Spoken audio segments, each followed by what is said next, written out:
Assalamualaikum warahmatullahi wabarakatuh. Bagaimana kabarnya anak-anak pada hari ini? Sehat selalu ya? Ya, alhamdulillahirrahmanirrahim. Sebelum pembelajaran pada hari ini kita mulai, marilah kita awali dengan membaca doa terlebih dahulu. Berdoa dipersilahkan. Berdoa selesai. Baik, selanjutnya Ibu cek absensi terlebih dahulu ya. Di sini siapa yang tidak hadir? Hadir semua ya? Ya, alhamdulillah semuanya di sini hadir. Semuanya bisa mengikuti pembelajaran dengan baik ya. Ada yang masih ingat pembelajaran minggu lalu itu apa? Tentang apa? Ya, yaitu kita pada minggu lalu sudah membahas tentang bab 4, yaitu tentang suhu dan kalor. Nah, kita sudah membahas tentang pengertian suhu, kemudian alat untuk mengukur suhu. Apa alat untuk mengukur suhu? Ya, termometer ya. Terus kita sudah membahas tentang jenis-jenis termometer, kemudian skala termometer, kemudian juga kita sudah membahas tentang pemuaian. Nah, pada hari ini kita akan melanjutkan pembelajaran minggu lalu. Nah, tapi sebelumnya Ibu mau tanya dulu nih sama kalian. Ada yang pernah minum susu hangat atau teh hangat? Semuanya pernah minum ya? Nah, ini Ibu bawakan contohnya. Ini untuk teh hangat. Jadi, ketika kalian ingin menyeduh teh ataupun menyeduh susu, tentu kalian menggunakan air panas. Betul atau tidak? Ya. Jadi menggunakan air panas. Kenapa menggunakan air panas? Karena supaya si teh atau si susunya itu larut, dan kalau misalkan kita tambahkan gula juga gulanya ikut larut. Nah, kalau kita menggunakan air dingin, itu tentu si gula, teh atau susunya itu tidak akan larut, tidak akan tercampur dengan airnya. Nah, di sini kita menggunakan air panas nih. Sekarang sudah bercampur dengan tehnya, jadi sudah jadi air teh. Nah, di sini ada air teh panas, kemudian di sini ada tempatnya yaitu gelas. Nah, ketika kalian menyeduh teh atau menyeduh susu, tentu kalian tidak langsung meminumnya ya. Ya, tapi membiarkannya beberapa saat atau beberapa menit. Kenapa? Karena nunggu tehnya jadi hangat. Ya, atau nunggu tehnya jadi dingin gitu ya. Nah, kenapa kalau teh yang tadinya panas atau susu yang tadinya panas, kalau dibiarkan itu jadi hangat, kemudian nanti lama-kelamaan jadi dingin. Nah, di sini ya, tadinya tehnya panas, kemudian si gelasnya dingin. Kalau kita biarkan si teh yang ada dalam gelas ini lama-kelamaan akan hangat, kemudian gelasnya pun akan ikut hangat. Nah, kenapa seperti itu? Oke, kita bahas pada hari ini ya.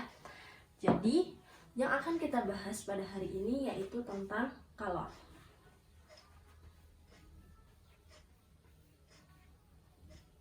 Nah, tadi ya kalau kita bahasnya pada teh hangat itu kita bahasnya panas. Nah, panas itu nama lainnya juga adalah kalor. Nah, kalor itu apa? Tadi ya sudah kita singgung pada teh hangat itu bahwa kalor itu adalah suatu energi. Jadi kalor pengertiannya suatu energi yang dapat berpindah.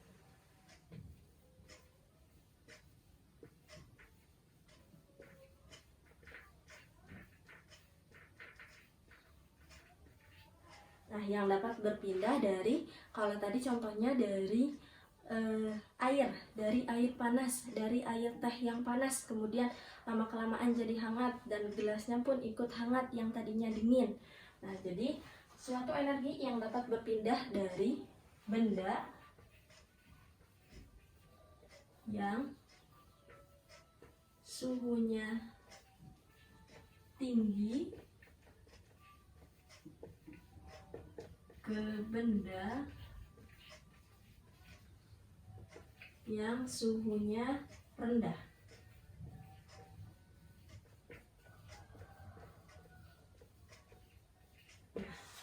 Oke, seperti itu ya untuk pengertian kalor.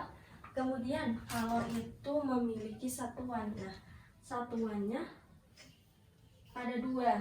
Jadi ada yang namanya kalori, biasa disingkat kal. Nah, ini biasanya di bungkus-bungkus makanan itu ya ada. Kemudian ada juga joule, atau disingkatnya J besar. Nah, ini ya, 1 kalori itu sama dengan 1 kalori itu 4,2 joule. Kemudian 1 joule itu sama dengan 0,24 kalori. Nah, seperti itu ya. Kemudian kita balik lagi ke air teh tadi ya, air teh. Nah, kan tadi ada perubahan suhu. Tadi air teh yang tadinya panas kemudian jadi hangat, dan gelas yang tadinya dingin itu jadi panas. Jadi kalor itu menyebabkan adanya perubahan suhu.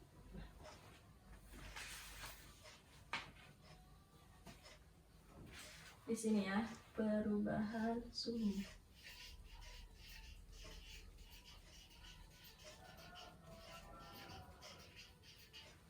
Jadi, kalor menyebabkan adanya perubahan suhu. Nah, di sini tadi air teh, air panas itu dia sifatnya melepas, kemudian gelasnya itu dia sifatnya menerima. Jadi di sini ada yang melepas,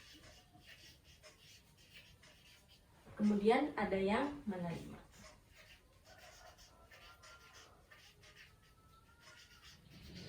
Ketika dia melepas, itu suhunya akan turun. Jadi ketika melepas kalor, jadi tulis kalor, suhu turun. Kemudian ketika yang menerima kalor, tadi itu gelas, yang tadinya dingin kemudian jadi hangat, itu berarti suhunya jadi naik. Suhu naik. Nah, seperti ini ya. Nah, kemudian di sini kita juga bisa mencari atau menghitung kalor yang dibutuhkan untuk melepas atau menerima. Nah, di sini ada rumusnya. Q sama dengan M dikali C dikali delta T. Q itu kalor yang dibutuhkan.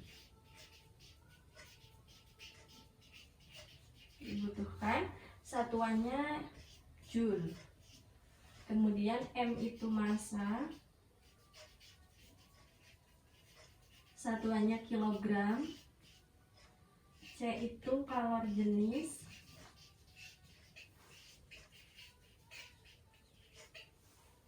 satuannya joule per kilogram derajat Celcius.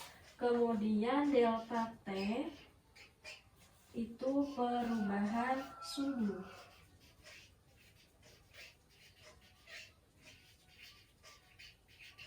Nah, di sini T2 dikurangi T1. Satuannya derajat Celcius. Nah, seperti itu ya. Bisa dipahami untuk rumus mencari kalor yang dibutuhkan. Selanjutnya kita membahas latihan soal ya. Nah, di sini ada contoh soal.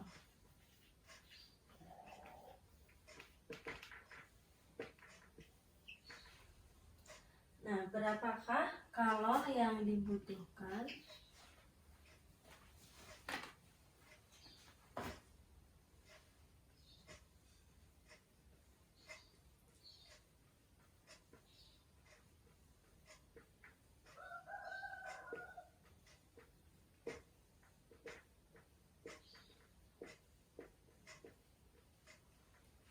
untuk memanaskan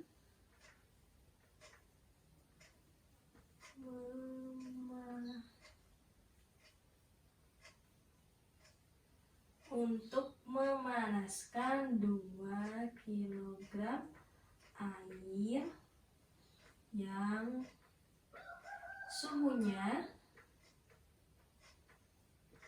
20 derajat Celcius menjadi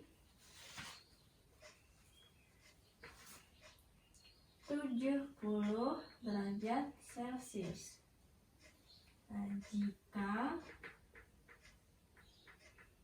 kalor jenis air 4200 Joule per kilogram derajat Celcius. Nah, ini ya contoh soalnya.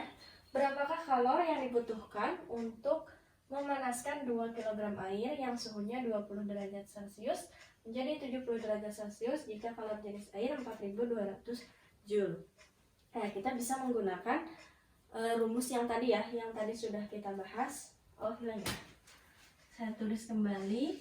Q sama dengan M dikali C dikali delta T. Nah, kita bisa menggunakan rumus yang itu. Nah, kita tulis dulu yang diketahui, yaitu di sini ada 2 kg, berarti ada massa atau kita singkat M, kemudian 2 kg. Nah, air yang suhunya 20 derajat menjadi 70 derajat Celcius. Berarti di sini untuk T1 atau suhu awalnya sama dengan 20 derajat Celcius. Kemudian untuk T2 atau suhu akhirnya yaitu 70 derajat Celcius. Nah, kemudian di sini juga ada kalor jenis air. Nah, ada kalor jenis air atau lambangnya C itu 4200 Joule per kilogram derajat Celcius. Nah, kemudian kita masukkan. Oh iya, yang ditanyakan yaitu Q. Kemudian kita masukkan rumusnya. Q sama dengan M dikali C dikali delta T. Nah, M masanya 2, kita masukkan 2. C-nya 4200. Kemudian delta T-nya T2 dikurangi T1. Nah, 2 kita tulis lagi. Kita langsung saja. Di sini 2 kali 4000 berarti 8400 dikali T2-nya 70 dikurangi 20. 8400 dikali 50 sama dengan hasilnya adalah 420.000 kilojoule, atau kalau disederhanakan jadi 420.000 joule. Kalau disederhanakan jadi 420 kilojoule. Oke, untuk yang selanjutnya saya bagikan LKPD-nya ya. Di sini ada 2 soal. Oh iya, sebelum itu dibagi kelompok dulu, dibagi kelompok jadi 4 kelompok. Jadi di sini kan ada 20 siswa. Jadi untuk absen nomor 1 sampai nomor 5 itu kelompok 1. Terus untuk absen nomor 6 sampai nomor 10 kelompok 2, 11 sampai 15 itu kelompok 3, dan 16 sampai 20 itu kelompok 4. Nah, di sini ada 2 soal.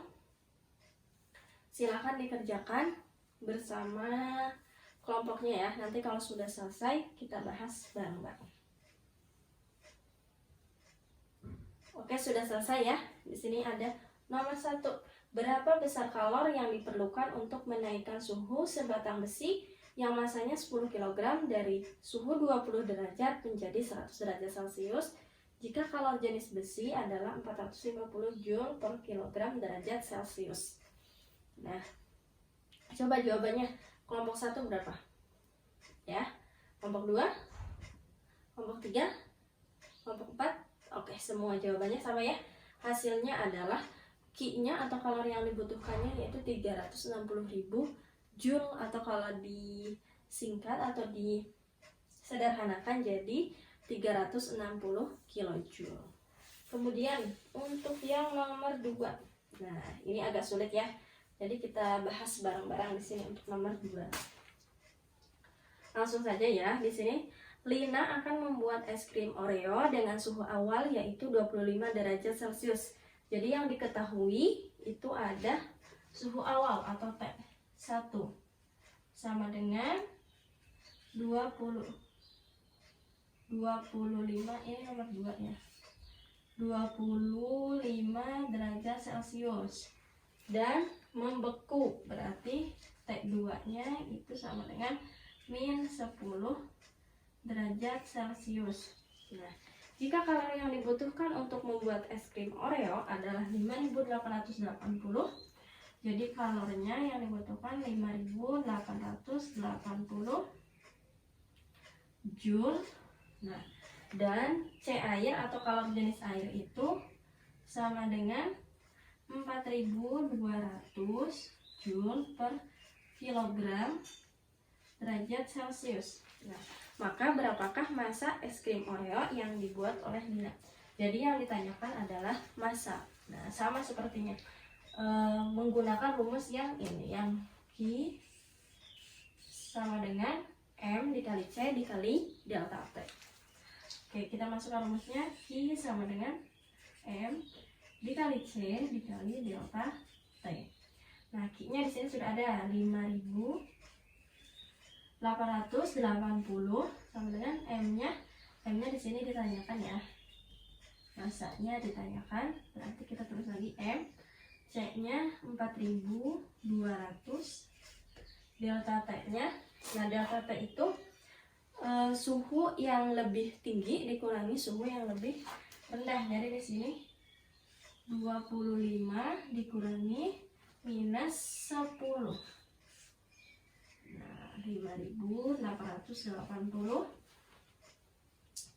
sama dengan M 4.200 M, kemudian dikali 25 min 10, jadi 35. Jadinya ini ditambah ya, jadi 25 ditambah 10 hasilnya 35.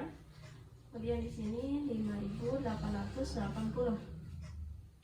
Nah, 4.200 M dikali 35 hasilnya 147.000 M. Kemudian yang ditanyakan adalah M. Nah, di sini ya. M sama dengan 5.880 dibagi 147.000. Hasilnya adalah M sama dengan 0,04 kg. Nah, jadi es krim Oreo yang dibuat oleh Lina yaitu sebanyak 0,04 kg atau sekitar ya 40 gram. Ya, seperti itu ya untuk yang nomor 2. Oke, ada yang ditanyakan dulu? Sudah jelas ya materi tentang kalor. Nah, kemudian untuk minggu depan kita akan membahas tentang perpindahan kalori. Jadi kalian bisa buka bukunya atau cari informasi di buku paket, di internet juga boleh. Nah, jadi kalian baca-baca dulu materi tentang perpindahan kalori. Nah, mungkin cukup sekian untuk pertemuan pada hari ini. Mohon maaf atas segala kesalahan dan kekurangannya. Wassalamualaikum warahmatullahi wabarakatuh.